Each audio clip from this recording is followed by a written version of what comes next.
Yes guys, so almost ನೀವು ಕೇಳಿರ್ತೀರ ಅಲ್ವಾ, ಮನುಷ್ಯನಿಗೆ ಎರಡು ರೀತಿಯಾದಂಥ ಸಾಮರ್ಥ್ಯಗಳು ಇರ್ತವೆ. ಮೊದಲನೇದು ಜನ್ಮತಃ ಸಾಮರ್ಥ್ಯ, ಅಂದರೆ ಹುಟ್ಟಿನಿಂದ ಬಂದಂತಹ ಸಾಮರ್ಥ್ಯ.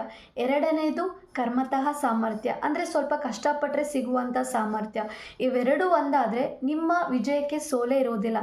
ಅದಲ್ಲದೆ ಇವೆರಡು ಬೇರೆ ಬೇರೆ ಇದ್ದರೆ ಅಂದ್ಕೊಳ್ಳಿ, ನೀವು ನಿಮ್ಮ ಸಕ್ಸಸ್ಗೆ ಸ್ವಲ್ಪ ದೂರ ಇರ್ತೀರಾ ಅಂತ. ಫಾರ್ ಎಕ್ಸಾಂಪಲ್, ಸಹಜವಾಗಿ ಒಬ್ಬ ವ್ಯಕ್ತಿ ತುಂಬ ಚೆನ್ನಾಗಿ ಮಾತನಾಡ್ತಾನೆ ಅಂದ್ಕೊಳ್ಳಿ, ಅವನು ಲೈಬ್ರರಿಯನ್ ಜಾಬ್ ಮಾಡಿದರೆ ಹೇಗಿರುತ್ತೆ, ಅವನು ಪೂರ್ತಿಯಾಗಿ ಅವ್ನ ಟ್ಯಾಲೆಂಟ್ನ ಯೂಸ್ ಮಾಡ್ತಾನ. ಎರಡನೇ ವ್ಯಕ್ತಿ ತುಂಬ ಸೈಲೆಂಟಾಗಿರ್ತಾನೆ, ಅವನು ಹೋಗಿ ಮಾರ್ಕೆಟಿಂಗ್ ಜಾಬ್ ಮಾಡಿದರೆ ಹೇಗಿರುತ್ತೆ, ಅವನಿಗೆ ಮಾತನಾಡೋಕ್ಕೆ ಇಷ್ಟ ಇಲ್ಲ ಅಂತ ಬಂದಾಗ ಕೆಲಸ ಹೇಗೆ ಮಾಡ್ತಾನೆ. ಆ ಥರ ಅಲ್ಲದೇ ಮಾತನಾಡುವ ವ್ಯಕ್ತಿ ಮಾರ್ಕೆಟಿಂಗ್ ಜಾಬ್, ಸೈಲೆಂಟಾಗಿರೋ ವ್ಯಕ್ತಿ ಲೈಬ್ರರಿಯನ್ ಜಾಬ್ ಮಾಡಿದರೆ ಹೇಗಿರುತ್ತೆ ಯೋಚನೆ ಮಾಡಿ. ಯಾವ ಕೆಲಸವನ್ನು ಈಸಿಯಾಗಿ ಇಷ್ಟಪಟ್ಟು ಮತ್ತು ಖುಷಿಯಿಂದ ಮಾಡ್ತಿರೋ ಅದೇ ನಿಮ್ಮ ಜನ್ಮತಃ ಸಾಮರ್ಥ್ಯ. ಅದನ್ನೇ ಡೀಪಾಗಿ ಪ್ರಾಕ್ಟೀಸ್ ಮಾಡಿದರೆ ಅದೇ ಕರ್ಮತಃ ಸಾಮರ್ಥ್ಯ. ಇವೆರಡನ್ನು ನೀವು ಕರೆಕ್ಟಾಗಿ ಅಭಿವೃದ್ಧಿ ಮಾಡದಿದ್ದರೆ ನಿಮ್ಮ ಟ್ಯಾಲೆಂಟ್ ವ್ಯರ್ಥ ಆಗುತ್ತೆ. ಸೊ ನಿಮ್ಮ ಬಲ ಯಾವುದನ್ನು ಸೂಚಿಸಿ ಅದಕ್ಕೆ ದಿಕ್ಸೂಚಿಯಾಗಿ ಬದಲಾಗಿ. All the best.